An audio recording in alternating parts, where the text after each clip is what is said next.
Olá pessoal, essa é a nossa aula 14, tema C, parte 2. Estamos vendo CAQC, controle de qualidade auxiliado por computador, e vamos terminar de dar uma olhada em métodos de inspeção sem contato. Aqui usando a visão de máquina, ou seja, vai ter uma máquina fotográfica ou até uma filmadora e vai pegar a imagem das peças e vai verificar se ela está dentro ou fora dos parâmetros especificados. Até um tempo atrás isso era meio demorado, mas hoje em dia é extremamente rápido. Uma observação interessante, olha à direita, temos onde está a máquina fotográfica ou a filmadora e uma iluminação bem intensa. Por que isso? De modo que uma sombra não seja detectada como um pedaço da peça. Então, se a peça é escura, vai ter um fundo claro para dar um contraste muito bom. Se a peça for clara, vai ter um fundo escuro para também ter um contraste muito bom. Aqui só um exemplo muito rápido, onde você tem lá em cima uma câmera, ali embaixo uma esteira. Então não é uma coisa de inspeção, mas só mostrando que aquela câmera vai detectar a presença da peça na esteira, vai achar o seu centro e vai mandar o robô para aquele centro. A peça poderia estar mais à direita, mais à esquerda, mais para frente, mais para trás. E pensar que algumas máquinas já são até capazes de enxergar. Como assim? Não, a visão de máquina é uma realidade. Mas como é que é isso? É simples. Com a visão de máquina, os sinais são mandados para o computador. E é o computador que identifica as cores, as formas, os contrastes. Você tá brincando. Não, é sério. Os componentes de um processo industrial já podem ser identificados visualmente pela máquina que manda a informação visual para o computador. Não acredito. Então o computador pode ver defeitos? Pode acionar mecanismos? Ele pode até parar a produção conforme que ele estiver enxergando? Pode. Isso tudo online, real time. Ao vivo e a cores. Então só falta ele falar, né? E por falar em visão de máquina, confira aqui um exemplo. Nós podemos ver produtos sendo identificados de acordo com as suas características físicas, como o tamanho, a cor, o formato, que são captados por uma câmera e essa imagem é convertida em linguagem de computador. Tá lá, detectou então a presença da peça, detectou o contorno da peça, detectou o centro da peça, mandando o robô para aquela condição. Essa imagem convertida é tratada pelo computador, que a compara com modelos definidos, selecionando as peças boas das que apresentam falhas. Aqui é um exemplo de um software que está ligado a um sistema que está capturando a imagem de uma peça. Então, pela essa imagem central, ele está verificando os diâmetros interno e externo de certa característica. Isso é muito rápido. Quem já teve a oportunidade de visitar, por exemplo, a Ball, lá em Pouso Alegre, ou em Extrema, outra localidade, que faz latinhas de alumínio para bebidas, é um processo extremamente rápido. Em Pouso Alegre são feitas a cada 24 horas cerca de 4 milhões de latas. Então, mesmo sendo extremamente rápido, o sistema óptico consegue detectar falhas na pintura, amassados e coisas do tipo. Então é impressionante como é muito rápido um sistema desse. Aqui um sistema similar, detectando geometrias dessa fita de conectores metálicos. Aqui a gente pode observar a detecção de padrões, são biscoitinhos com formato de bichinhos. Você tem elefante, gato, burro, camelo, cavalo, búfalo. Pega a figura número 7, que é um urso, ele está na posição inclinada, mas mesmo assim o sistema consegue detectar que é um biscoitinho de urso. Ele consegue até dizer qual a inclinação dele em relação ao eixo normal. Urso, 30 graus.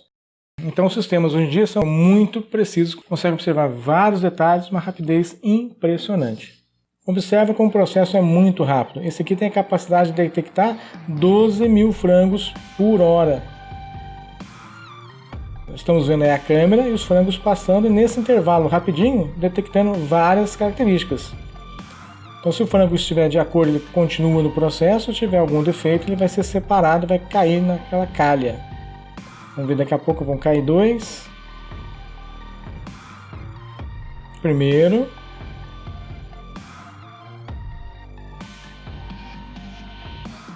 Segundo.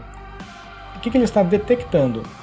A ausência de asas e coxas, a presença de hematomas, excesso de pele de pescoço, excesso até de pescoço, se tem uma fratura exposta, se tem presença de pena nas asas, se tem uma falta de pele, cortes ou arranhões, como esse arranhão enorme no frango, hematomas, como a gente está vendo na imagem agora. São características que o consumidor não quer no frango dele.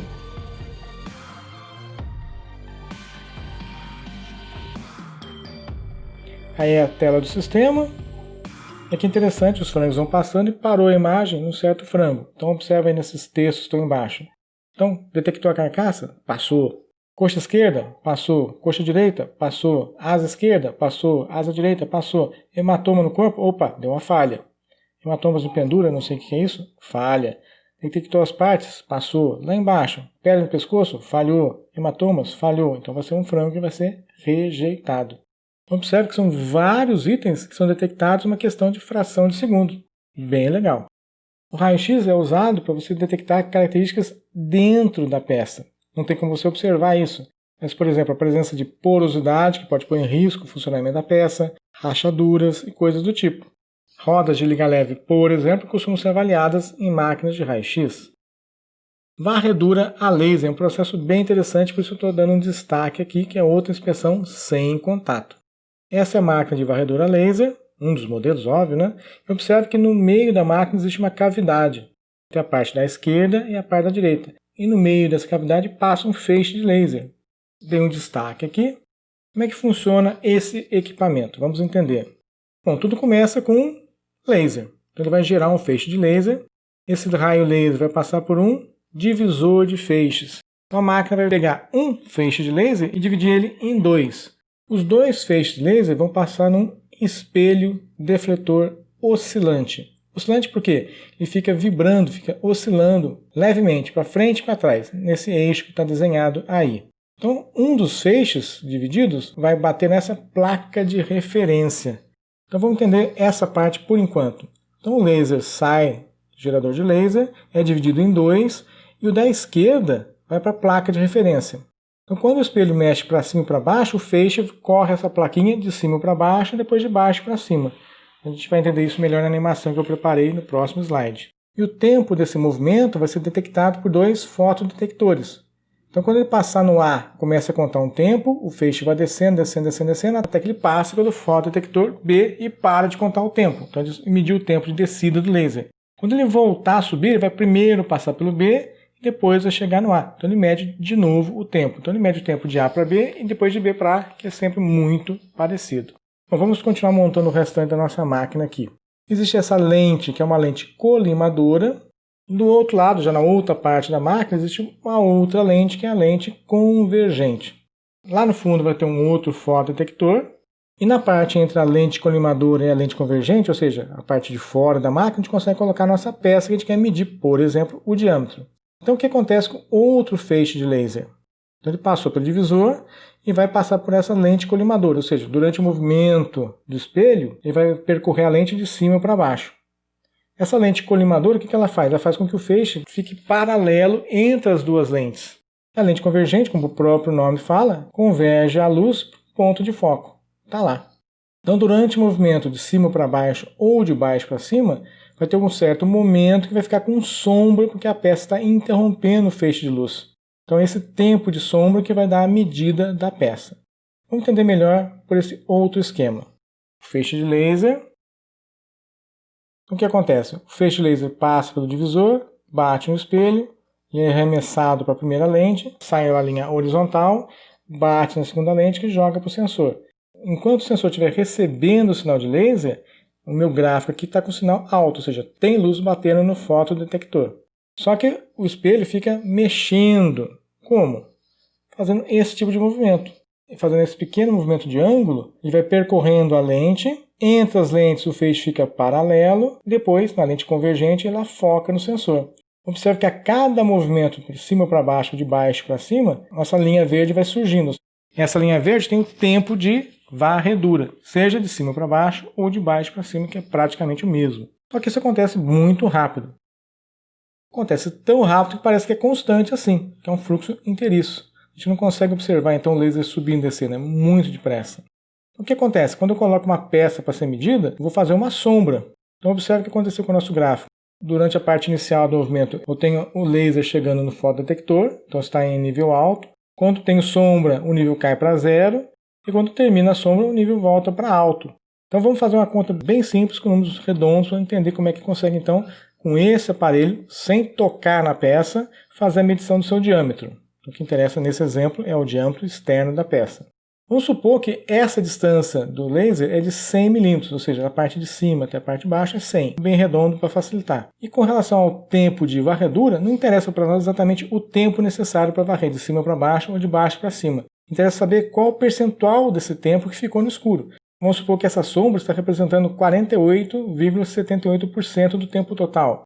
Então, se o tempo total é x e esse x corresponde a 100 milímetros, 48,78% corresponde a 48,78 milímetros de diâmetro. Eu observo que essa medição é feita várias vezes por segundo. Então, na verdade, o equipamento vai fazendo uma média e te dá um resultado bastante preciso, que não é uma medição sozinha, nem uma medição de cada vez. É uma média de muitas medições por segundo. Bem bacana. E aqui algumas aplicações. Então, o diâmetro externo de uma única peça, o diâmetro de duas peças. Embaixo à esquerda, medindo se está centralizado aquele cilindro. Embaixo à direita está medindo a circularidade do cilindro. Se o meu cilindro ir mudando de posição, eu consigo medir a cilindricidade dele. Medir o diâmetro externo, medir o diâmetro interno, formato de came, uma placa quadrada com furo retangular, posso medir as dimensões de furos e assim por diante. Então o software vai fazer as várias análises necessárias. Então chamo de novo a atenção. Não estou tocando a peça, é o laser que está tocando a peça, então a medição sem contato físico do equipamento de medição, e eu consigo fazer essa medição várias vezes por segundo. Então o valor que é dado é uma média de várias medições. Muito bem, pessoal, vimos rapidamente de novo alguns sistemas de inspeção sem contato. Até mais!